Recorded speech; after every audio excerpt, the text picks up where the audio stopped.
할렐루야. 저는 오늘 우리가 함께 교독했던 이 마태복음 28장 16절부터 20절 말씀을 가지고 그리스도인의 사명이라고 하는 그런 제목으로 말씀을 나눌 때에 오늘 이 말씀에 주시는 귀한 깨달음과 진리를 깨달아서 우리의 사명이 무엇인가 깊이 깨닫고 실천에까지 옮기는 우리 성도들이 될 수 있기를 먼저 주의 이름으로 축원합니다. 교회 앞에 심겨놓은 과일나무에 탐스러운 열매들이 맺혀져 있습니다. 대추나무와 감나무에 싱그러운 열매들이 추수의 날을 기다리면서 이렇게 알차게 자라가고 있습니다. 2년 전에 심어놓았던 그러한 과일나무들이 어느새 뿌리를 내리고 아름다운 열매를 맺은 것을 보면서 저는 교회를 생각해 보지 않을 수 없었습니다. 어째서 교회 밖에 심어놓은 저 과일나무들은 저렇게 열매를 맺고 뿌리를 내려서 아름답게 자라가고 있는데 교회 안에 있는 우리 영적인 열매들은 왜 없는 것일까? 혼자 잔디밭에 앉아서 슬픈 마음으로 안타까운 마음으로 깊이 생각해 보았습니다. 특별히 이제 한 1년 중에 하반기를 보내고 오늘 7월 마지막 주일을 맞는 우리들에게 있어서 과연 우리에게는 열매가 있는가? 성장하고 또 자라서 열매를 맺을 수 있는 그러한 우리의 성도들이 있는가를 생각해 보았습니다. 왜냐하면 하나님은 하나님의 자녀들이 항상 성장하시기를 원하고 성숙한 삶을 살기를 원하시기 때문에 그렇습니다. 마치 어린 자녀를 둔 아버지가 자기 자식이 얼마나 자라는지를 보기 위해서 문지방에 줄자를 대어놓고 자기 자식이 자라는 것을 보면서 기뻐하는 그러한 모습처럼 우리 주님은 그렇게 우리들의 성장하는 것을 그렇게 바라시고 원하시기 때문에 그렇습니다. 그런데 성장하지 못하고 자라지 못하는 장애자를 둔 아버지의 심정은 그렇지 않습니다. 오히려 줄자를 만들어 놓을 수도 없습니다. 왜 그렇습니까?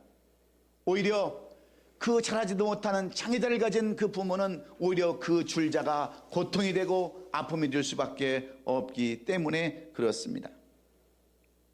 자라지도 못하고 성장하지 못하는 장애자의 아버지의 마음은 늘 고통과 아픔의 연속일 수밖에 없습니다. 그래서 히브리서 기자는 성장이 없는 그러한 그리스도인들을 향해서 히브리서 5장 12절에서 이렇게 책망을 하고 있습니다. 때가 오래되었으므로 너희가 마땅히 선생되었을 터인데 너희가 다시 하나님의 말씀의 초보에 대하여 누구에게서 가르침을 받아야 할 처지이니 단단한 음식은 못 먹고 젖이나 먹어야 할 자가 되었더라고 이렇게 한탄하고 있습니다. 말씀을 들어도 깨달음이 없고 소화를 시키지 못해서 성장하지 못한다고 하는 그러한 말씀과 똑같은 말씀입니다. 그러면 오늘 우리는 우리에게 주시는 이 마태복음 28장 16절로 20절 제일 마지막의 말씀을 통해서 무엇을 깨달아야 하며 무엇을 교훈받아야 할까요? 지난날 우리의 삶을 살펴보면 우리에게는 과연 신앙의 열매, 삶의 열매, 그러한 것을 맺을 만한 그러한 성장이 있었는지 우리 한번 살펴보기를 원합니다.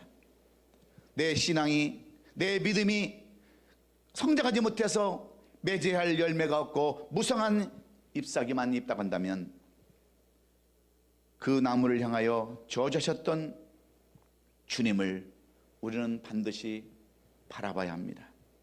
그것은 말씀을 깨닫지 못하여 변화가 없고 변화가 없음으로 하여 성장이 없기 때문에 그렇습니다. 그러면 오늘 우리에게 주신 이 본문의 말씀을 통하여서 마태는 우리 그리스도의 사명이 무엇이며 왜 우리가 그 사명을 지켜야 한다라고 가르치고 있을까요?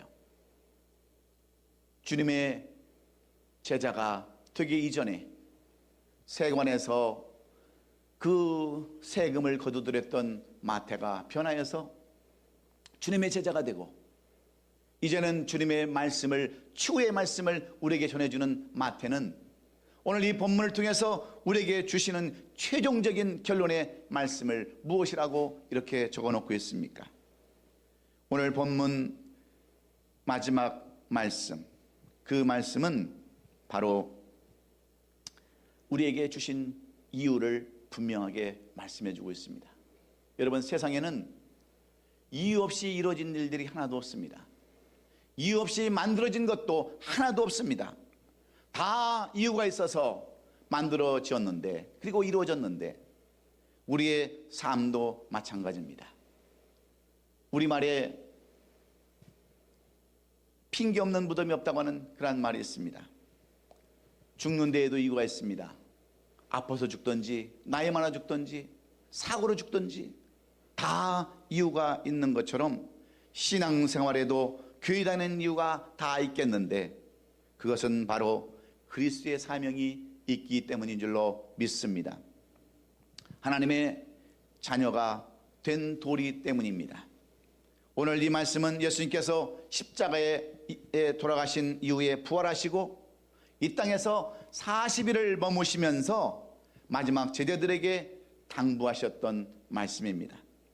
예수님은 부활하신 후 곧장 하늘나라로 승천한 것이 아니라 이 땅에서 40일 동안 머무시면서 제자들에게 찾아가셔서 친히 만나주시고 그들에게 다 하지 못했던 그러한 말씀들을 전하셨습니다. 아니, 그들이 미처 깨닫지 못했던 그러한 말씀들을 깨닫게 하시고 실행에 옮길 수 있도록 명령하셨습니다. 예수님은 무엇 때문에 그 고통스러운 십자가 위에서 몸부림치시다가 부활하신 이후에도 하늘로 곧장 올라가지 아니하시고 이 땅에 남으셔서 마지막까지 그들과 함께 하시기를 원하셨을까요? 그 이유가 어디에 있을까요? 아직까지 제자들의 그 신앙이, 삶이 어린아이와 같은 신앙을 가지고 있었기 때문입니다. 성숙한 신앙생활을 하지 못하고 열매가 없는 그러한 삶을 살고 있었기 때문입니다. 그래서 예수님은 부활하신 후에 무덤에 찾아온 여인들에게 전사를 통해서 어찌 산 사람을 죽은 자 가운데 찾느냐 하시면서 마태복음 28장 6절에 그가 여기 계시지 아니하고 그가 말씀하신 대로 살아나셨니라, 와서 그 누우셨던 것을 보라고 예수님의 살아나셨음을 천사로 하여금 여인들에게 보여주시고 또한 말씀해 주셨습니다. 예수님께서 부활하신 이후에 갈릴리로 가셨기에 그곳에 가면 예수님을 만날 수 있다라고 제자들에게 알리게 하셨습니다. 그래서 오늘 본문 16절에 보면 뭐라고 말씀합니까? 11제자가 갈릴리에 가서 예수께서 지시하신 산에 이르러 예수를 배웠고 경배했다라고 말씀합니다. 가룟 유다를 제외한 11제자가 이 여인들의 이야기를 듣고 갈릴리에 가서 부활하신 예수님을 만나고 경배했다고 그랬습니다. 그런데 17절 하반절에는 무슨 말씀이 기록되어 있습니까? 아직도 의심하는 사람들이 있더라고. 제자들의 그한 믿음과 그들의 신앙에 대해서 마태는 분명하게 지적해 놓고 있습니다. 지금까지 예수님은 수없이 제자들과 함께하며 많은 말씀을 증거하셨습니다. 하늘나라의 복음을 증거하셨습니다. 때로는 같이 먹고 뒹굴며 천국 복음을 전했지만 아직까지도 천국 복음을 이해하지 못하고 예수의 말씀을 깨닫지 못하는 제자들이 있는, 어린 신앙을 가진 제자들이 있었기에 주님은 승천하시도 아니하시고 남으셔서 40일 동안 그들에게 또다시 명령하시고 부탁하시는 그러한 말씀입니다. 여러분 한번 생각해 보세요. 3년 동안이나 그렇게 정들이고 최선을 다하고 열심을 다해서 제자들을 가르치고 양육시켰지만 아직까지도 깨닫지 못하고 성숙하지 못한 그 제자들을 볼 때 얼마나 예수님의 마음이 아프셨겠습니까? 얼마나 안타까운 마음이 있었겠습니까? 내가 지금까지 한 수고가 이것밖에 안 되는가? 내가 저들에게 지금까지 가르친 것이 이것밖에 되지 않는가? 얼마나 안타까운 마음이 들었고 얼마나 서운한 마음이 들었겠어요. 그러나 주님은 한 번도 제자들을 책망하지 않았습니다. 원망하지 않았습니다. 주님의 마음을 그대로 나타내시지도 않았습니다. 부정도 하지 않으셨습니다. 오히려 안타까운 마음으로, 불쌍한 마음으로 예수님께서는 또다시 왜 내가 이곳에 왔으며 무엇 때문에 왔으며 그 이유를 분명하게 해주시는 말씀이 오늘 본문 20장 19절로 20절의 말씀입니다. 아니, 성경 전체의 말씀이 오늘 19절로 20절의 말씀입니다. 주님이 마지막 제자들에게 당부하시고 부탁하신 명령이요 권면의 말씀이 28장 19절로 20절 말씀인데, 우리 다 같이 한번 크게 같이 교독합니다. 시작. 그러므로 너희는 가서 모든 민족을 제자로 삼아 아버지와 아들과 성령의 이름으로 세례를 베풀고 내가 너에게 분부한 모든 것을 가르쳐 지키게 하라. 볼지어다 내가 세상 끝날까지 너희와 항상 함께 있으리라 하시니라. 이 두 절의 말씀이 주님께서 승천하지도 아니하시고 이 땅에 남으셔서 제자들에게 마지막으로 부탁하신 그러한 말씀입니다. 다시 말씀드리면 전도라고는 말씀입니다. 예수님 예수 그리스도의 마지막 부탁의 말씀이고 마지막 명령의 말씀이었습니다. 예수께서 40일 동안 이 땅에 머무시면서 전해 주신 말씀은 곧 전도하라는 말씀뿐이었습니다. 여러분, 전도가 무엇입니까? 영어로 에반젤리즘이라고 하는 그러한 단어는 기쁜 소식을 전하는 겁니다. 죄로 말미암아 영원히 죽을 수밖에 없는 우리 인간들을 하나님께서 긍휼히 여기시고 독생자 예수 그리스도를 이 땅에 보내주셔서 대속의 피를 흘려주심으로 죄값을 지불했다고 하는 이것이 바로 전도의 가장 핵심입니다. 사망에서 영생의 구원을 얻게 되었다고 하는 그 소식을 전하는 것이 바로 복음이요, 이 복음을 전하는 것이 전도입니다. 그렇다면 예수님께서는 왜 이렇게 전도를 강조하셨을까요? 전도가 우리 그리스도의 사명이라면 왜 전도해야 할까요? 그 이유를 마태는 어떻게 설명하고 있습니까? 주님의 제자였던 마태는 마지막 이 말씀을 기록하면서 왜 우리가 전도해야 하는가, 그 이유를 분명하게 기록해 놓았습니다. 왜 그렇습니까? 전도는 권세와 능력이 나타나기 때문이라고 말씀하고 있습니다. 오스리티 에쿠스야 에쿠스라고 하는 이러한 뜻입니다. 예수님은 권능과 능력이 있다라고 하는 말씀입니다. 오늘 본문 18절에 보면 성경은 이렇게 말씀하고 있습니다. 예수께서 나와 말씀하여 이르시되 하늘과 땅의 모든 권세를 내게 주셨다라고 주님은 말씀해 주고 있습니다. 전도가 예수 그리스도를 전하는 것이라고 한다면 예수 그리스도의 이름에는 권세와 능력이 있다라고 말씀하는 겁니다. 예수께서 이 땅에 오셔서 많은 사람들에게 복음을 전하실 때 수많은 기적과 이적을 나타내셨습니다. 병자를 고치시고 귀신을 내어 쫓으시며 죽은 자를 살리시고 불가능한 일을 가능케 하셨습니다. 이런 일들은 통해서 하나님의 나라를 확장해 가셨습니다. 뿐만 아니라 어린아이들과 같아서 성숙하지 못한 사람들에게 하나님의 권능과 능력을 나타내심으로 보여주심으로 더욱 믿는 자가 많게 하셨습니다. 그것은 곧 예수님께서 권세와 능력을 가지셨던 분이시기 때문입니다. 그렇습니다. 전도는 예수님을 전하는 것입니다. 권세와 능력이시며 하나님의 아들이신 그러한 분을 증거하는 것이기에 전도는 곧 하나님의 권세와 능력이 나타나는 줄로 믿습니다. 그런데 문제는 우리가 이것을 전하지 않는다고 하는 겁니다. 예수 그리스도의 이름을 전하지 않기에 하늘의 권세와 능력이 역사하지 못한다고 하는 것과 무엇이 다를 바가 있겠습니까? 오래전에 페니실린을 발명한 알렉산더 플레밍이 처음에 이 페니실린을 발견하고 그 페니실린 주사를 놓을 때 많은 사람들이 거부를 했습니다. 이 페니실린 주사를 맞는 것을 정말 두려워하고 떨었습니다. 전쟁에 나갔다 온 군인들도 이 페니실린 주사 맞는 것을 원하지 않았습니다. 왜 그렇습니까? 이 페니실린에 대한 효능, 능력을 알지 못했기 때문입니다. 그런데 나중에 이 페니실린의 효능이 밝혀지고 이 약효를 알게 되자 수많은 사람들이 줄을 서서 페니실린 주사를 맞겠다고 줄을 섰습니다. 왜 그렇습니까? 페니실린에 대한 약효와 효능이 무엇인가를 그들은 알았기 때문에 그렇습니다. 여러분, 예수님도 그렇습니다. 예수님도 마찬가지입니다. 예수를 전하는 것도 마찬가지입니다. 예수님에 대해서 예수님의 권세와 능력을 알면 너도나도 찾아오게 되어 있습니다. 그래서 예수를 전해야 되는 겁니다. 그래야 병든 자가 일어나고 소망이 없는 자가 소망을 갖고 새로운 삶을 살 수 있기 때문입니다.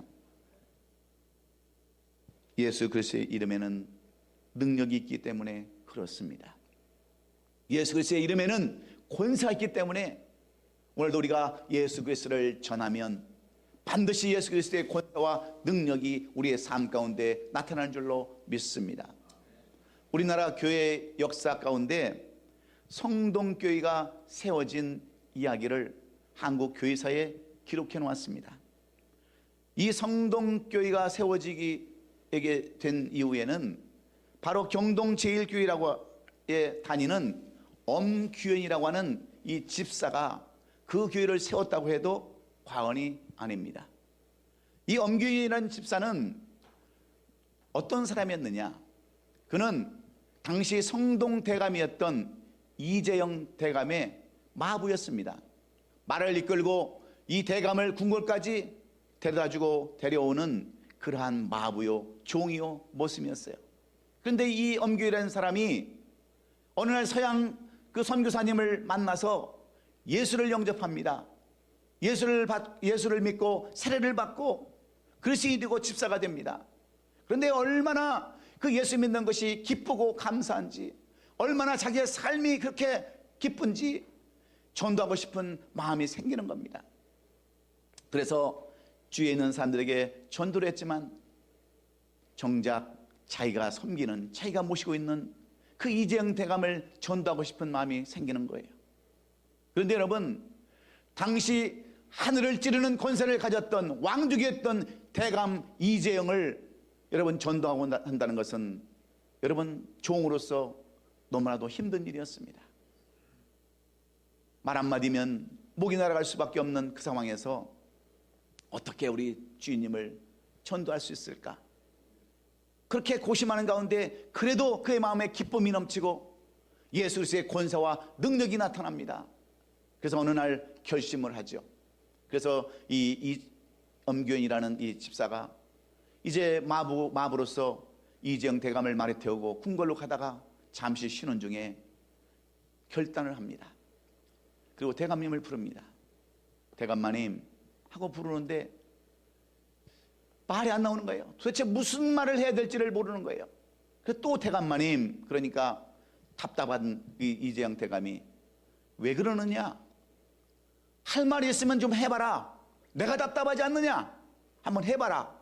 그래서 용기를 내서 내뱉은 한마디가 대감님도 예수를 믿으세요. 그럽니다. 깜짝 놀란 이 이재영 대감이 너 예수 믿냐? 예, 예수 믿습니다. 몇 년 됐냐? 예, 한 3년 됐습니다. 그랬더니 이 대감이 또 묻습니다. 야, 예수 믿으면 종이 머슴이 양반이 된다더냐? 상놈이 양반이 된다 하더냐? 예수를 믿으면 팔자가 고쳐진다더냐? 아니면 예수 믿으면 없는 놈이 부자가 된다더냐? 너 그래서 예수 믿냐? 그렇게 물어봤어요. 그런데 이 엄경이라는 그 집사의 마음속에 하나님의 음성 같은 것이 들립니다. 그 하나님의 능력 같은 것이 나타납니다. 아닙니다, 대감마님. 내가 예수를 믿는 것은 쌍놈이 양반 되려고 믿는 것이 아닙니다. 내가 예수를 믿는 것은 부자 되려고 예수 믿는 것도 아닙니다. 내가 제대로 된 마부, 좋은 마부가 되려고 예수를 믿는 겁니다라고 얘기했어요. 이 말에 이재영 대감이 감동을 받습니다. 아니, 우리 종놈이, 모습놈이, 아니, 사람답게 살려고 예수를 믿는다고 그러니 그거 제대로 된 종교다. 나도 한번 우리 종이 믿는, 모습이 믿는, 마부가 믿는 한번 교회 가보자고 갔다가 거기서 예수를 만나고 예수를 영접하고 조선 왕족 역사에 처음으로 이분이 신학교를 가고 세운 교회가 바로 성동교회입니다. 여러분, 변할래야 변할 수 없는 이 사람이 왜 변합니까? 예수 그리스도의 이름에 권세와 능력이 있기 때문인 줄로 믿습니다. 변할 수 없는 사람이 변화되는 것은 예수 그리스도의 권세와 능력이 있기 때문에 이렇게 변화되는 이야기는 전설 따라 삼천리의 이야기가 아니에요. 한국 교회사에 기록되어 있는 그러한 이야기들이기에 오늘 여러분도 예수를 전함으로 말미암아 여러분 삶 가운데 권세와 능력이 나타날 수 있기를 예수님의 이름으로 축원합니다. 두 번째로, 왜 우리가 전도해야 되는가? 왜 우리에게 주시는 사명이 전도인가? 마태는 무엇 때문이라고 우리에게 선언하고 있습니까? 전도는 사명이기 때문임을 말씀해 주고 있습니다. 오늘 본문 20절에 보면 내가 너에게 분부한 모든 것을 가르쳐 지키게 하라. 볼지어다 세상 끝날까지 너희와 항상 함께이라 약속하시면서 그러므로 너희는 가서 모든 민족을로 제자를 삼아 아버지와 아들과 성령의 이름으로 세례를 베풀라고 말씀해 주고 있습니다. 예수 믿는 모든 사람들이 감당해야 할 그러한 책임이라고 말씀하고 있습니다. 그렇습니다. 모든 사람에게는 다 각자의 사명이 있습니다. 아버지는 아버지의 사명이 있고요, 어머니는 어머니의 사명이 있고, 자식은 자식의 사명이 있습니다. 군인에게는 군인의 사명이 있고, 경찰에게는 경찰의 사명이 있듯이 모든 사람들에게는 다 사명이 있습니다. 목사에게는 목사의 사명이 있고, 장로에게는 장로의 사명이 있고, 사역자에게는 사역자의 사명이 있고, 권사, 집사에게는 다 그에 맞는 사명들이 다 있습니다. 그런데 우리 그리스도인에게도 사명이 있습니다. 국민에게도 사명이 있습니다. 나라에도 사명이 있습니다. 국민의 의무는, 사명은 바로 우리가 잘 아는 대로 납세, 교육, 국방입니다. 이 세 가지 의무를 감당할 때에, 사명을 우리가 다 받아들일 때에 비로소 한 나라의 국민으로서의 권리를 주장할 수 있는 겁니다. 그러나 그것을 하지 않냐고 어떻게 여러분 국민의 그 권리를 주장할 수 있겠어요? 그리스도의 우리도 마찬가지입니다. 그리스도의 군사로서, 그리스도의 제자로서 전도의 사명을 감당하지 못하면 하늘나라의 그러한 권리를 어떻게 우리가 주장할 수 있겠습니까? 그래서 전도는 사명인 줄로 믿습니다. 그래서 사도 바울은 그리스도인의 사명을 감당하지 못하면, 이 전도의 사명을 감당하지 않으면 도리어 큰 화가 있을 것이라고 우리에게 고린도전서 9장 16절에서 말씀하고 있습니다. 내가 복음을 전할지라도 자랑할 것이 없으면 내가 부득불 행할 일입니다. 만일 복음을 전하지 않으면 내가 화가 있을 것이로다라 하면서 이 전도는 부득불 해야 할 사명이요 책임이라고 이렇게 강조하고 있습니다. 여러분, 전도는 해도 되는 것도 해도 되고 안 해도 되는 선택사항이 아니라 반드시 해야 하는, 여러분, 우리의 필수 불가결한 그러한 책임이라는 것을 분명히 말씀해 주고 있습니다.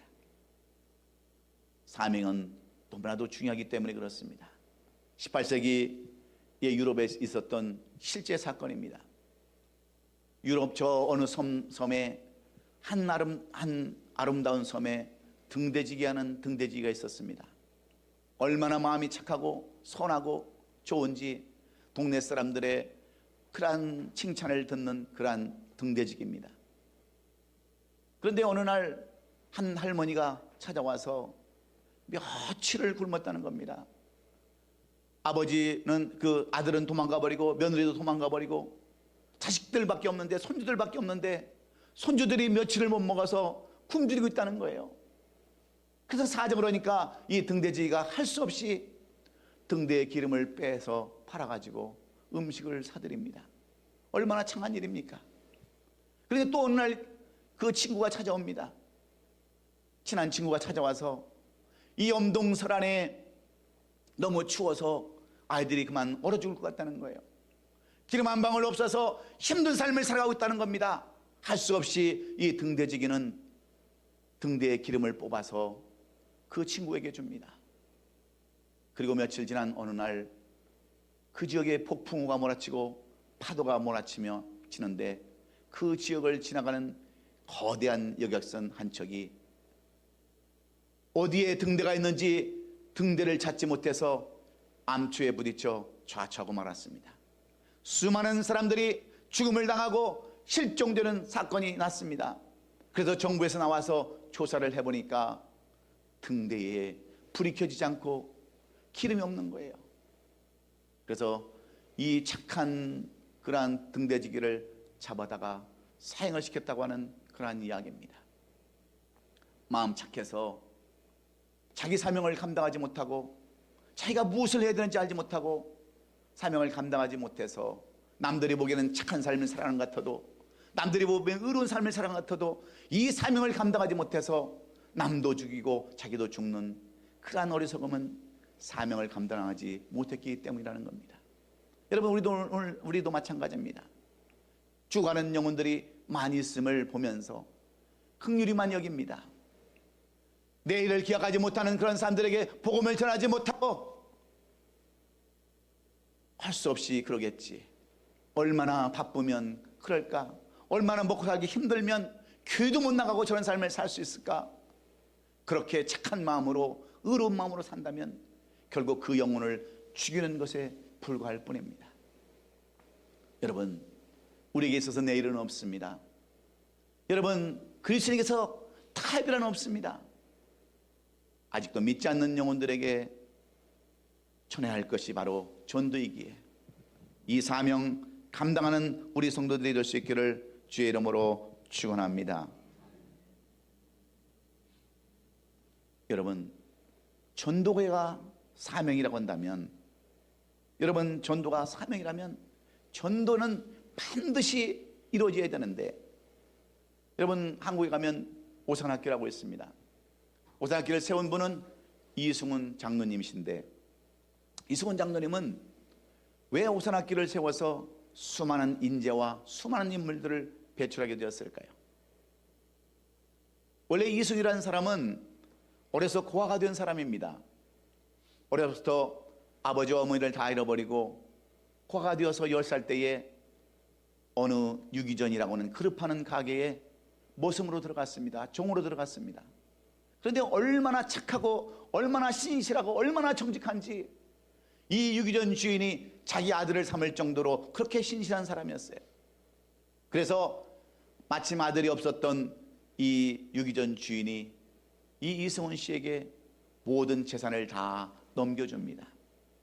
그래서 하루아침에 이 이승훈이라는 사람이 평안북도에서 큰 부자가 되었습니다. 그런데 호사다마라고 좋은 일 있으면 나쁜 일 있다라고 일본의 강점기 때에 일본군들이 들어와서 전쟁을 준비하느라고 모든 그릇들을 다 뺏어갑니다. 모든 재산도 다 몰수해갑니다. 그렇게 모습으로 살면서 열심히 일하고 최선을 다해 살았건만 자기의 모든 재산을 빼앗길 때 얼마나 억울하겠어요. 얼마나 여러분 분통이 터지겠어요. 그래서 대들다가 5년형을 받고 감옥에 갇혔다가 나와보니까 자기의 집도 사업체도 남은 것이 아무것도 없습니다.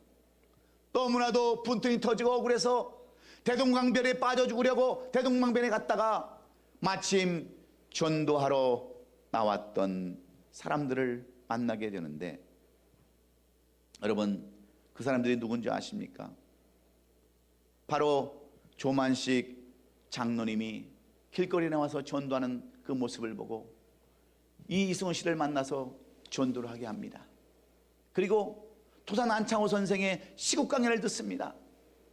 여러분 나라가 살려면 예수를 믿어야 합니다. 개인이 살려면 예수를 믿어야 합니다. 민족이 살려면 예수를 믿어야 한다고 하는 그 말을 듣고 결심을 해요. 내가 비록 모든 것은 다 잃어버렸지만 오직 하나 예수를 믿어야 된다고 하는 그 예수를 믿고 이 사람이 애국자가 됩니다. 그래서 나중에 학교를 세워서 수많은 사람들을 키워내는 그런 학교로 발돋움을 하죠. 대표적인 인물이 한경직 목사님이요, 소설가 김소월 씨도 다 오산학교 출신입니다. 그 밖에 수많은 정치인들이 있습니다.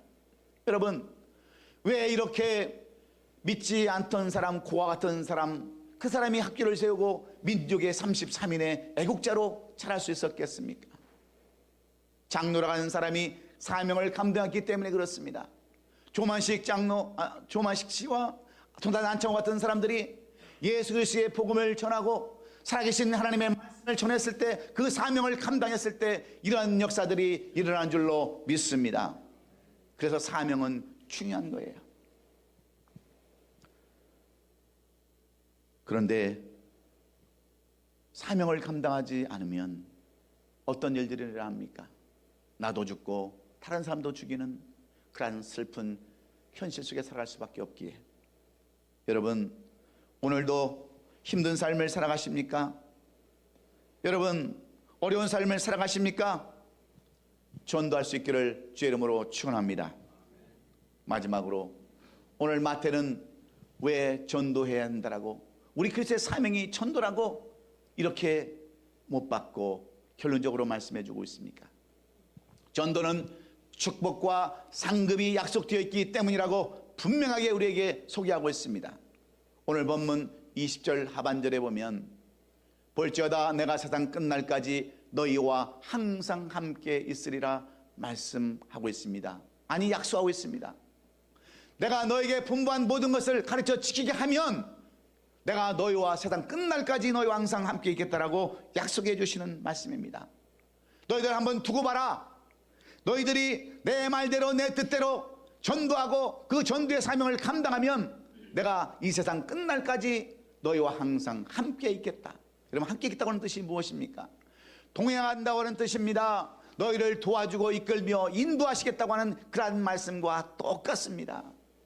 권능의 하나님, 능력의 하나님, 하나님의 아들이신 예수께서 함께 하시면 모든 못할 일이 무엇이 있겠습니까? 전능하신 하나님께서 우리의 삶을 주관하시고 인도해 주시겠다고 하는 확실한 그 약속이 있습니다. 그러므로 전도보다 더 큰 축복은 없습니다. 전도보다 더 빠른 응답도 없습니다. 그래서 여러분, 혹시 안 되는 일이 있으십니까? 혹시 안 풀리는 일이 있습니까? 어려운 일이 있으십니까? 해결되지 못하는 일이 있으십니까?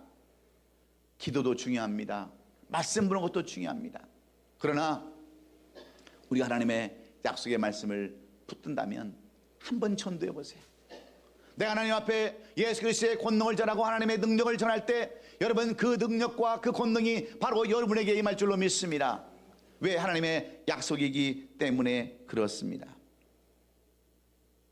때로는 핍박이 오고 환난이 계속해서 거듭되어도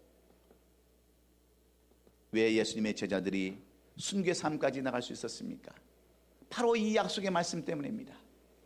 너희가 마지막까지 내 말을 전하고 내 뜻대로 산다고 한다면 내가 너희와 함께 하겠다고 하는 이 약속의 말씀, 부활하셔서 직접 보여주신 예수님의 말씀 때문에 그들은 순교의 자리까지 나갈 수 있었습니다. 다니엘서 12장 3절의 말씀을 그들은 또한 기억했기 때문입니다. 지혜 있는 자는 궁창의 빛과 같이 빛날 것이요, 많은 사람을 옳은 대로 돌아가게 한 자는 별과 같이 영원토록 빛나리라. 할렐루야. 이것이 바로 주님의 이 약속이십니다. 이 약속은 변치 않은 약속입니다. 여러분, 구러시아 시대에 그 유대인의 의사였던 볼스코펠이라고 하는 의사가 있었습니다. 이 볼스코펠은 자기 주관이 뚜렷한 사람입니다. 자기가 하고 싶은 얘기는 반드시 하는 사람이었습니다. 주저주저하지 않냐고 자기의 주관을 그대로 전하는 사람이 바로 볼스코펠이라는 이 의사였는데, 이 사람이 하루는 스탈린도 똑같은 사람이다라고 하는 이러한 말을 해서 불경죄로 인하여 그는 저 시베리아 감옥에 갇히게 되었습니다. 그런데 그가 의사였기 때문에 시베리아 감옥에 갇혀서도 그는 의사 일을 볼 수 있었습니다. 많은 병자들, 그 죄수들을 치료하고 그들을 돌보는 의사 일을 감당했을 때 열악한 환경 속에서도 약이 없는 가운데도 그는 예수님의 마음으로 예수님의 심정을 가지고 죄수들을 돌봤어요. 그런데 위에서는 자꾸 명령이 내려옵니다. 약품을 아무나 쓰지 말아라, 약품을 아껴라, 죄수를 그냥 놔둬라 하는 그런 말을 계속했지만 이 볼스코펠은 그 말을 듣지 않았습니다. 불쌍한 사람이 있으면 약을 그냥 물 쓰듯이 써버렸어요. 그러다 여러 번 경고도 받습니다. 한 번만 더 약을 쓰면 너는 총살이 당한다고 하는 그러한 명령, 그러한 치유 통첩도 받습니다. 그런데 어느 날 한 사람이 급한 장염에 걸려서 사격을 헤매고 들어왔습니다. 많은 약이 필요했습니다. 그러나 볼스코펠은 그 윗사람들의 지시를 무시해버리고 이 장염자의 치료해 줍니다. 열심을 다해서 이 장염자를 치료해 줘서 그 생명을 구합니다. 그러나 이 일로 인해서 볼스코펠은 명명불복죄로 인하여 총살형을 당하게 됩니다. 하루아침에 그 형장의 이슬로 사라져갈 때에 볼스코펠은 이 장염 환자의 귀 속에다가 이런 얘기를 합니다.